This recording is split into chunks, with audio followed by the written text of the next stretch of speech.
Well, good morning and welcome back to the Broadcast Retirement Network. I'm Jeff Snyder, and this is BRN AM for Friday, July 17th, 2020. And here are our top stories. A second shutdown hits small businesses and a rebound in diversity jobs. Joining me now to discuss this and more is Devin Banerjee, Senior Financial Services Editor for LinkedIn, and he's also the editor of the This Week in Finance newsletter, which you can find on the LinkedIn platform. Devin, welcome back to the program. Great to see you. Thanks for joining us this morning. Absolutely, Jeff. Good to see you. Great to see you. Great. Hope you had a great week off. You look rested, refreshed, even got a new, fresh haircut. You look wonderful. So let's jump in because we've got a second round of COVID cases, and that's causing some closures. And who would be impacted more than small businesses, right? There's a lot going on there.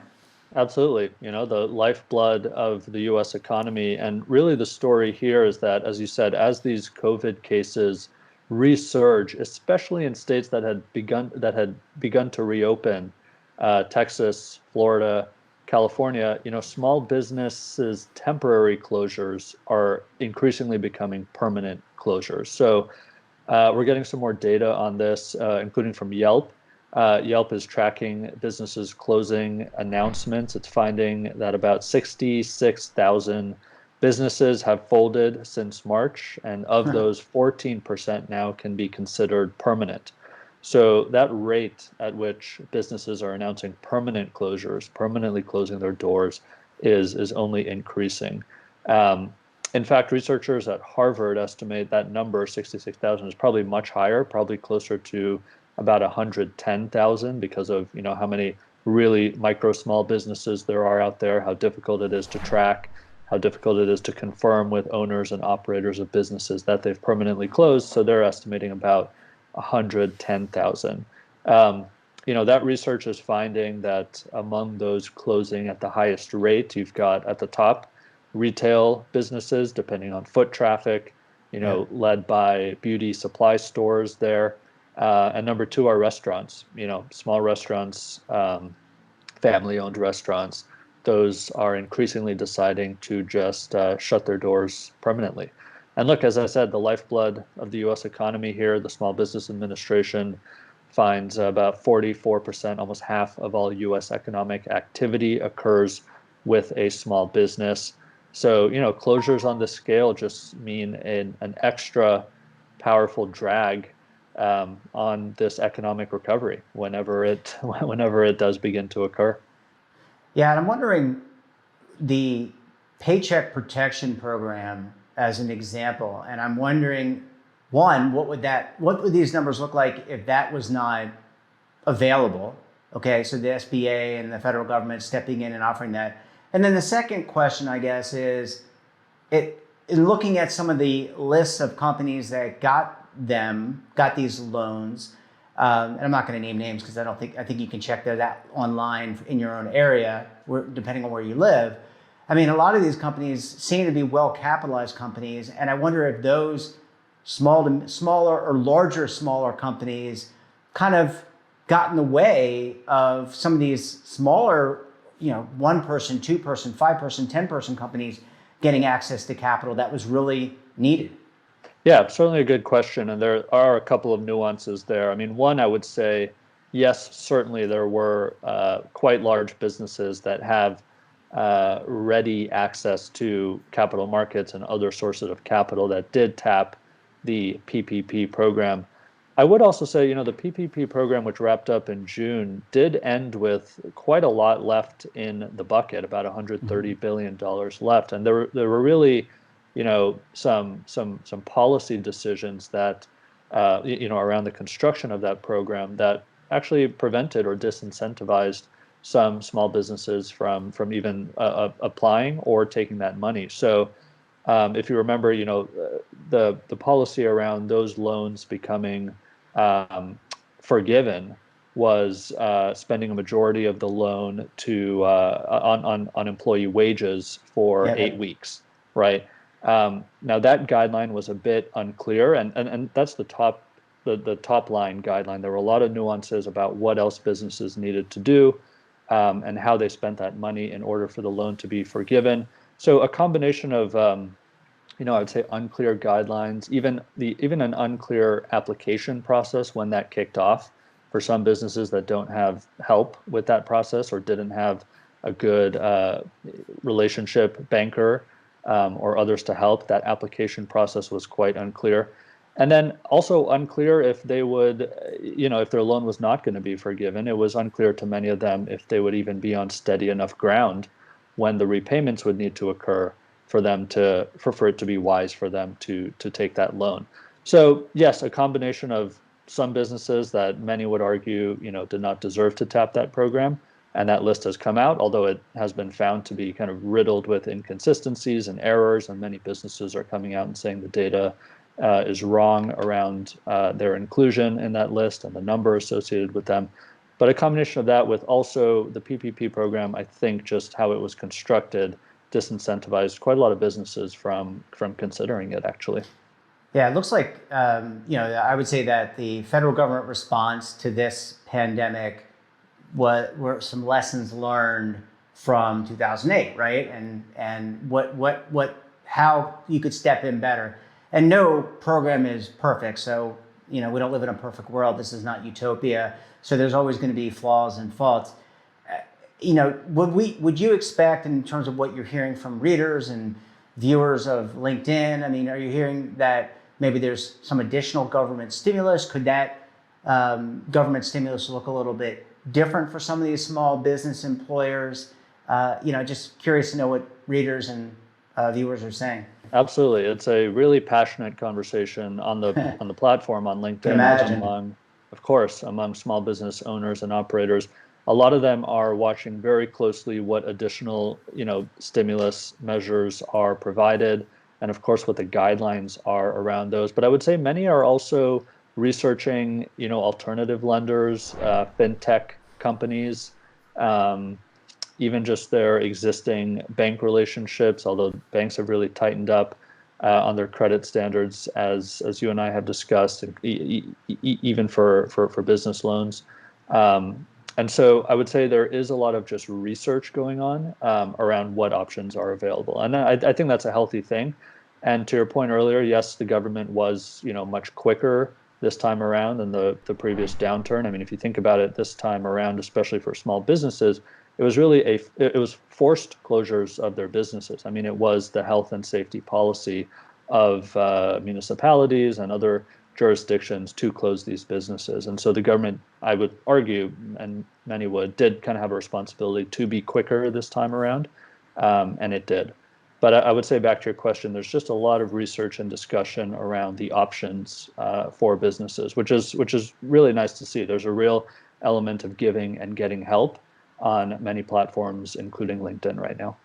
Yeah, well, that's good to see. Well, Devin, I want to take a quick break. When we come back, we're going to talk about diversity hiring, rebounding. You're going to want to stay tuned right here on BRN AM.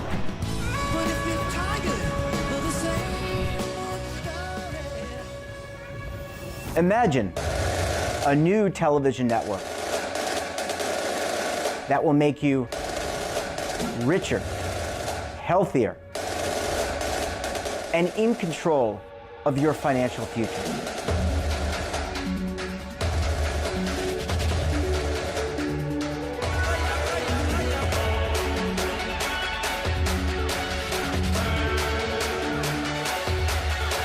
This network is for the policewoman in Nashville, Tennessee, the baker in Dubuque, Iowa, the teacher in Lexington, Kentucky. We want to make the idea of savings and retirement culturally relevant. But what do you see as a defining issue of the midterms? Especially for the smaller businesses. They are the lifeblood of the American economy.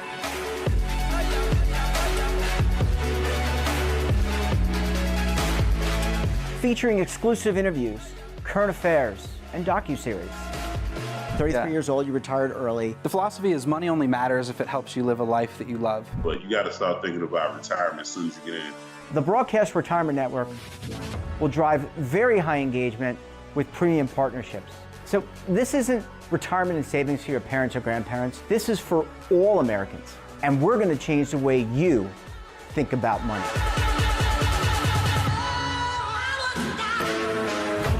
Welcome to the next frontier of retirement and savings. This is BRN, the Broadcast Retirement Network. The windows on our homes, they protect us and the ones we love, but they do much more. At Renewal by Andersen, making your home more comfortable is at the center of every window we make. It's why we custom build our windows in America and install them in as little as 1 day. It's why we build our frames with exclusive Fibrex composite material that's 2 times stronger than vinyl. It's why our glass helps keep your home warmer in winter, cooler in summer, and quieter all year long. It's why we stand behind every window with a 20-year limited warranty. Why not help lower your energy costs while giving your home and family the best? Call 1-800-835-6525 to schedule a free in-home consultation. Buy one, get one at 40% off with this special offer. Plus, get special financing with no money down, no monthly payments, and no interest for 1 full year. Renewal by Andersen, the better way to a better window. Call 1-800-835-6525 now. Welcome back. We're talking to Devin Banerjee, Senior Financial Services Editor for LinkedIn. Devin, thanks so much for staying with us this morning. Absolutely, Jeff. It's great to talk to you. And you know, we always talk about social things that impact the social good, the social norms in our country, as well as finance. So it's not just about pure numbers. And I was interested to see a story, a theme from a trending story from LinkedIn about diversity hiring rebounding and the explosion, if you will, of chief diversity officers and people looking to create more diverse workforces. What can you tell us here? Yeah, absolutely, Jeff. And to your point, you know, this is a social movement, of course, but it really affects the workplace and hiring in the workplace. And as I'll get into, the role of everybody in companies that care about this issue, the role of everybody to take part in improving it. So, you know, this is really an interesting story around the rush to hire diversity and inclusion officers, including CDOs, chief diversity officers, really to address, you know, the racial divisions, inequities within organizations, which has really been exposed increasingly over time. In recent weeks, we've seen companies from General Electric, an old traditional, you know, long-standing company, to Zoom, you know, a high-flying tech company. We've seen companies from those two and many more add chief diversity officers just in recent weeks. At Facebook, for example, Maxine Williams, their chief diversity officer, was promoted to report directly to Sheryl Sandberg, their COO. So a lot of moves in this space right now. And we at LinkedIn dug into our data. Of course, we at an aggregate level can see the trends over time in these job titles and job listings for such roles.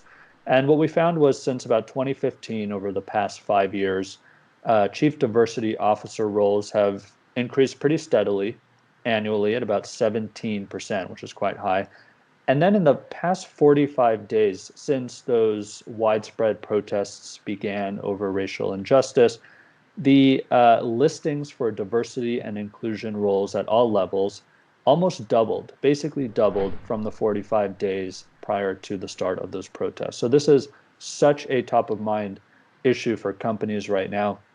And it's really clear in this data that companies are going beyond, you know, putting out their statements, which we all saw them do, or changing their logos and all of that. They're putting money behind this, and they want to hire again at 100% increase rate. They want to hire diversity and inclusion roles. Now, there was a great article that we based our trending story on in the Wall Street Journal by my former colleague Chip Cutter, which was all of the issues that these diversity executives face when they come into companies. So, you know, according to recruiters, turnover is very high for people in chief diversity officer roles. Average tenure is about 3 years. And CDOs, when they come into companies, really find a couple of things. One is a lack of resources. You know, they're not allocated a huge budget right off the bat. Unrealistic expectations was one that many mentioned. So boards and C-suites are hiring these folks with the expectation that just by just by their coming into the company and speaking with everybody now and then, just like that, racial inequities, racial bias, all kinds of bias will be fixed. Of course, that is certainly not the case. And then inadequate support from other senior leaders. So CDOs come in and think they can have access to all the different orgs within a company, and they find that not to be the case. In fact, on LinkedIn, Christy Smith, who was Apple's most recent diversity and inclusion head, she's since left Apple.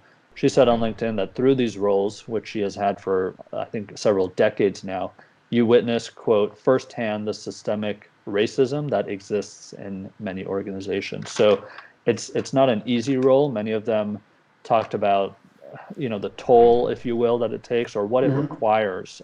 Joy Fitzgerald, who's the Chief Diversity and Inclusion Officer at Eli Lilly, the big pharmaceutical giant, said it requires an emotional muscle unlike any other she's experienced in her career. She said the job of a CDO is really to manage discomfort and to confront discomfort, even to create discomfort, because that's how you change such deeply rooted social norms that find their way, into the professional workplace as well.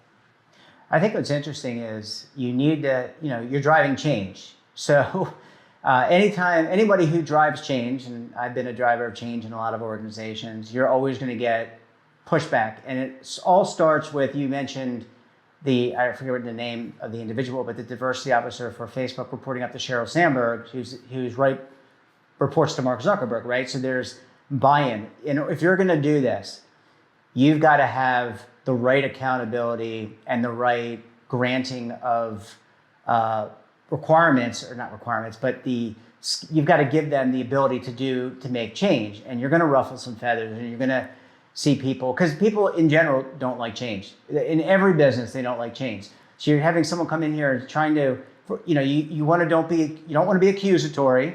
That's number one.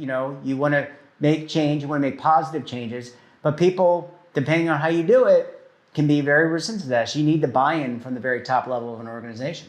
Absolutely. I think you're making a great point. And this is not just change in what products we're creating or what geography we're going to expand into or stuff like that, which is sort of, the norm for strategy discussions in an organization. This is changing how people think, what they believe, really how they've grown up to think. So as I said, deeply rooted issues that, one chief diversity officer might come into a company of thousands of employees and suddenly be expected to make that change very quickly. So it's a very difficult job.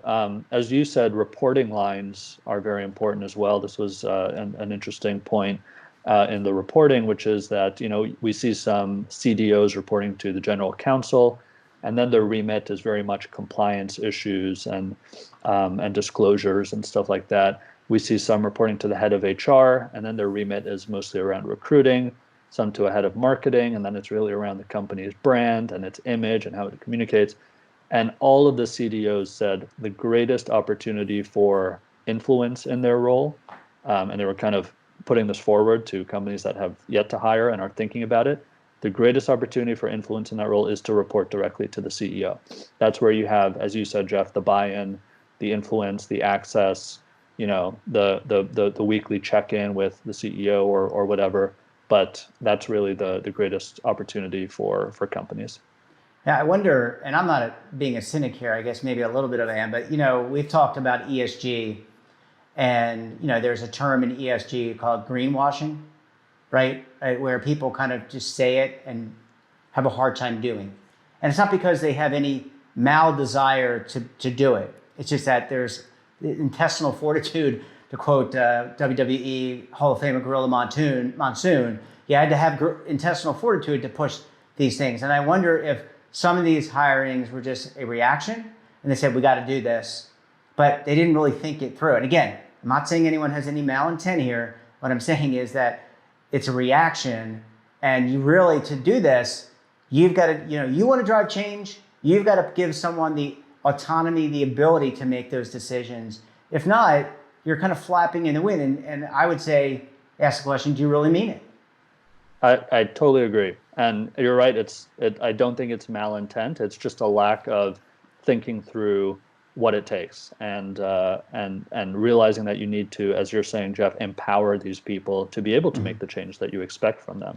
So that's why to date turnover has been so high in these roles. And if you catch a CDO, privately and have a private conversation with them, they'll tell you the companies they have left, it's because they came in and the C-suite and the board thought just by them coming in, that was the end of their role in creating change, and that they expect this one person to create change for an organization of thousands of employees. So this discussion and this conversation that's happening on our platform and in the journal that we're having and more people are having around the business community and the recruitment community is, I think, really important, just to instill in, as I said, C-suites and boards what it takes for these agents they're bringing into their companies, these executives, many of them, very experienced, very talented, what it takes for them to actually be successful. Yeah, change isn't easy, but you need support to make change. Devin, always a pleasure talking with you. Great stories this week. Great discussion items. Have a great weekend, and we will talk to you again very soon. Sounds good, Jeff. Take care. And that wraps up this episode of BRN AM. Have a topic of interest or someone you think we should talk to?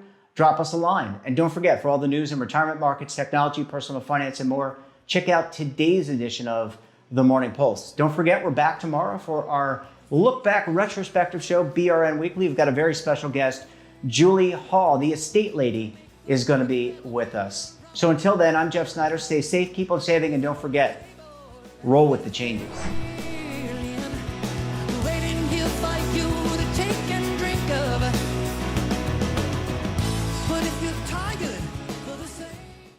Attention!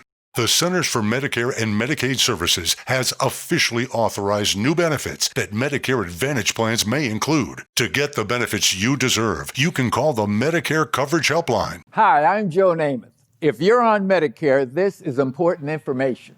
I called the Medicare Coverage Helpline and they instantly looked up my coverage. In this one simple call, they offered to enroll me in a plan that includes rides to medical appointments, private home aides, doctors and nurses' visits by telephone, and even home-delivered meals. The plan also includes dental, vision, hearing, and prescription drug coverage, all at no additional cost. Don't delay. Call to see if the new benefits are available in your area. Call the number on your screen now. It's free. Call 1-800-757-1451. That's 1-800-757-1451.